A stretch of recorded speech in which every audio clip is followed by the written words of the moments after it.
Në Uashington fillojnë sot aktivitetet 3 ditore për nderimin e viktimave të komunizmit. Këtë vit mbushen 100 vjet nga revolucioni bolshevik që solli vendosjen e diktaturës komuniste duke shkaktuar rreth 100 milion viktima në mbar botën. Shqipëria është një prej vendeve që ka vuajtur rreth 50 vjet në këtë sistem, duke u izoluar nga bota e jashtme dhe duke përjetuar shumë trauma të brendshme. Sot, mbi 25 vjet pas përmbysjes së sistemit, shumë plagë të kaluarës ende janë të pambyllura. Vendi në disa raste e gjen veten në një kontradikt me brezat e rinj, që shpesh nuk e kuptojnë se si ka funksionuar jeta në komunizëm dhe brezat e vjetër, ku një pjesë ende ka nostalgji apo të tjerë që ende nuk janë shkëputur dot nga mentaliteti i skaluarës. Shqipëria vlerësohet nga shumë ekspertë se ende nuk e ka përfunduar periudhën e tranzicionit nga diktatura në demokraci. Një prej institucioneve, synimi i të cilit është mbyll deri diku plagët e së kaluarës përmes transparencës, është ai Autoriteti të Informimit mbi Dosjet e Sigurimit të Shtetit. Gentiana Sula, drejtoresh e këtij institucioni, dhe Simon Mirakaj, antar i institucionit, ndodhen këto ditë në Uashington për të marrë pjesë në aktivitetet për të nderuar viktimat e komunizmit. Ne kemi kënaqësinë t'i kemi sot të ftuar në studio. Zonja Sula, zoti Mirakaj, mirë se erdhët. Mirë se vini. Zonja Sula, fillojmë me ju. Shqipëria pra ka përjetuar një tranzicion të vështirë për 25 vjetësh dhe një nga vështirësitë e këtij tranzicioni vjen thuhet nga ekspertët sepse nuk ka mbajtur një qëndrim ndaj krimeve të komunizmit. Në shoqërinë shqiptare nuk ka ndodhur ajo që ka ndodhur në disa shoqëri të ish Evropës lindore, që thua është pastrimi i ndërgjegjes, kur persekutorët dalin hapur dhe të kërkojnë falje për pjesëmarrjen e tyre në krime. Ju si mendoni? Unë mendoj që ka fenomene të tilla. Pari një kam ndjer kur fillova punën, akoma frikën e njerëzve nga sigurimi, dhe nga ana tjetër një dëshirë për të mohuar atë që ka ndodhur. Mendoj që mbajtja e arkivave mbyllur për kaq kohësh, diku sekrete, diku të paaksesueshme, ka influencuar në mohimin e gjërave që ka kaluar, duke i mohuar të drejtën për të vërtetën njerëzve, duke mos pasur fakte, dëshmi, dokumenta. Natyrisht edhe historianët e kanë dokumentuar pak narrativën, kështu që më rezulton që ka shumë punë për të bërë për të filluar pikërisht tek evidenca, te fakti, te transparenca për ta luftuar këtë mohim. Zoti Mirakaj, ju vetë keni qenë i persekutuar, familja juaj, ju vetë i persekutuar i komunizmit. Çështja e hapjes së dosjeve, ka kritik që thonë që një pjesë e dosjeve janë azgjësuar me qëllim për të mos treguar të vërtetën, qoftë në fillim të viteve 90 apo edhe më pas në 97-ën. Ju si mendoni? Ka qysh në 92-shin qysh mas shemjes komunizmit që është ende ky problem i punës dosjeve. Ka pas përpjekje në 95-ën u kriju komisioni me Zëtin për hapjen e dosjeve. Për shkak të ngjarjeve të 97-s ky komision u mbyll. Në 2001 u kriju përsëri komisioni Bezhani, pa asnjëherë nuk i shkoi në fund.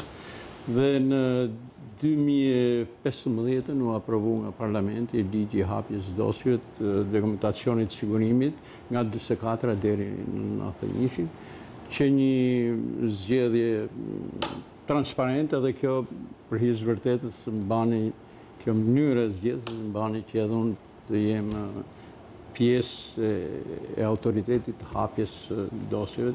Sigurisht si fillim ka ato vështirësinat e veta.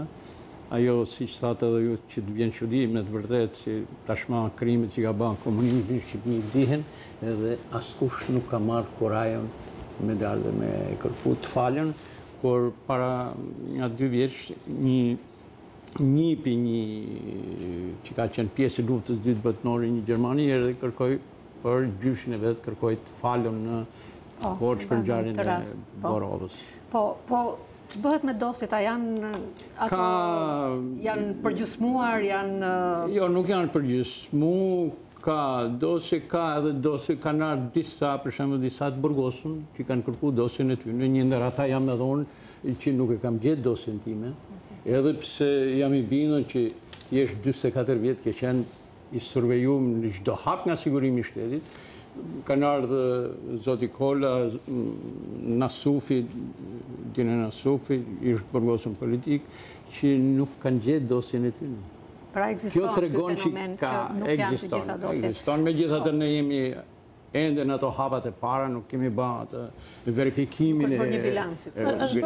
Është bërë një bilanc. Po nuk mund të flasim me saksi të themi që kanë humbë. Ndoshta edhe mund të shpresojmë që për të bërë një bilanc.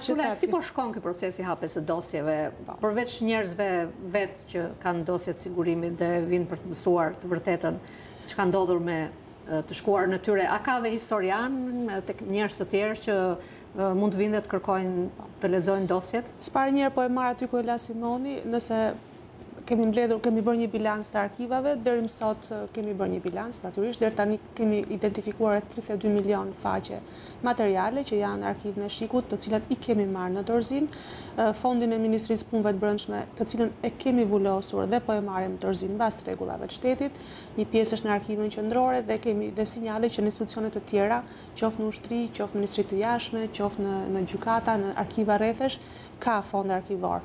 Çfarë është ky fond arkivor? Me pak fjalë për publikun, bëhet fjalë për fond hetimor gjyqësor të rreth 14.000 çështjeve gjyqësore politike, bëhet fjalë për fondin e personelit të ish Sigurimit, oficer nën oficer, dosje pune, bashkëpunëtor, aty ka mungesa të ndaja, nga 120.000 rreth 10% kanë dosje pune të plot, është një burim i madh informacioni për të parë se si ka funksionuar për kontekstin, ka plot dosje administrative, ka plot dosje për sa i përket për shembull emigracionit, qoftë politik, qoftë ekonomik, ishin rreth 15.000 dosje.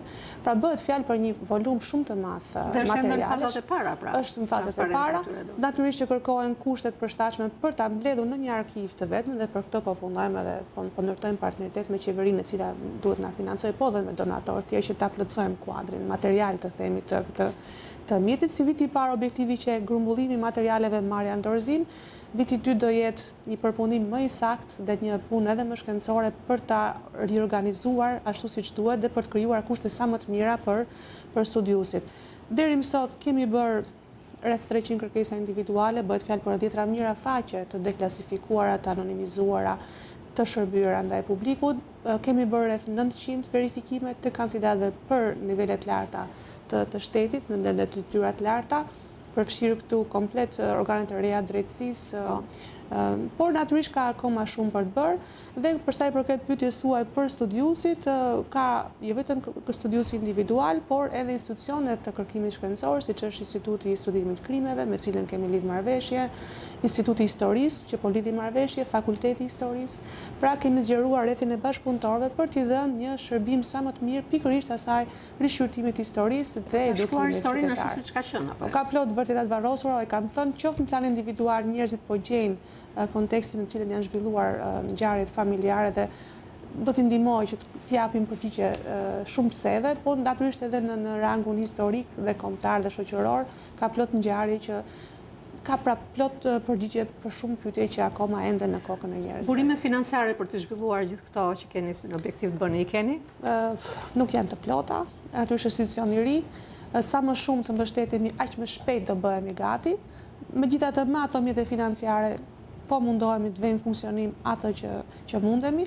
Një godinë shumë e mirë është vënë dispozicion, ka nevojë për burime që të kthehet në një qendër të mirëfill të studimit memorjes, me arkivën e vet, me dhoma studimi, me bibliotekë, me ambiente për studiuesit, hapësirë për digitalizim, i cila është një ndër projektet tona, i cili ka filluar në nivelet vogla. Unë them që do ndodhi sa më mirë, sa më shumë mbështetet, sa më shumë të aplikojnë qytetarët, sa më shumë përdoret fondi, aq më relevant bëhet edhe mbështetja shtohet. Zoti Mirakaj, a mendoni që zyrtarët aktual në Shqipëri përmes vettingut duhet kalojnë përmes institucionit tuaj? Pjesa e vettingut ka kalu te institucioni jonë, kanë marrë përgjigjen bazë ligjit sigurisht. Dhe shpresojmë se edhe institucionet tjera do të vinë, do të paraqiten pranë institucionit tonë. Mbajmë dje që rektorati ka sjell, dekanati ka sjell për verifikimin, plus individë dhe kryetarja që kanë ardhur dhe individ të ndryshëm.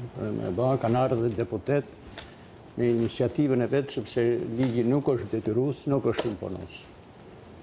Shpresojmë që A mendoni që është bërë sa duhet për të njohur rinin me këto dosje të Sigurimit të Shtetit, sepse rinia nuk i ka jetuar ato vite apo ja? Përgjithësisht vërtetës, edhe pse ka kaluar një qerë shekulli shumë pak për me ba qefin vetës, mos më thonë as pak në këtë drejtim, tash i kanë marrë përsipër, ka një sensibilizim këto vitet e fundit, më tepër kanë ba këto shoqëritë civile, ka një interes me shkojnë me studenta, në burgun e Spaqit kanë shku, kemi shku ne, kemi organizu në kampin e të Pelenës. Ka një sensibilizim këto vitet e fundit, por e keqë është sepse nuk janë kurrikulume në shkolla. Nuk ka një strategi në programet e shkollës. Nuk ka. Kjo është kërtar keqë. Zonja Sulaj, një nga tragjedit e familjeve të persekutuara është se nuk e din ku i kanë varret e familjarëve të tyre të pushkatuar apo që kanë humbur jetën në kampet famkeqe të punës. Çfarë po bën institucioni juaj në këtë drejtim? Hapi i parë është që ne po marrim aplikimet që po bëjmë personat për të parë se çfarë dokumentesh arkiva gjenden. Deri tash unë numërova para se të vija bën rreth 20 kërkesa të personave që kanë varret pa gjetura. Natyrisht do bashkëpunoj me gjithë institucionet e tjera të shtetit shqiptar. Shpresoj shumë që qeveria të firmosë më në fund një marrëveshje me ICMP-n, Komisionin Ndërkombëtar Gjetjes së të Zhdukurve, e cila do të mundsojë përdorimin e teknikave të identifikimit përmes ADN-s.